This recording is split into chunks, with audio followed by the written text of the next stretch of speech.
मत्ती 8 बाब 23 आयत से 27 आयत तक। सफ़ा नंबर 11। यीशु तूफान को थमा देता है।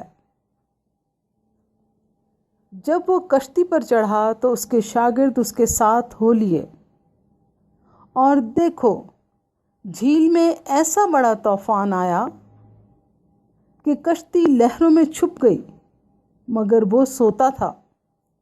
उन्होंने पास आकर उसे जगाया और कहा, आए खुदावंद, हमें बचा, हम हलाक हुए जाते हैं।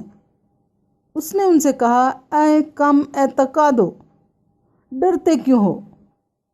तब उसने उठकर हवा और पानी को डांटा और बड़ा अमन हो गया। और लोग ताजुब करके कहने लगे, ये किस तरह का आदमी है कि हवा और पानी भी इसका हुक्म मानते हैं।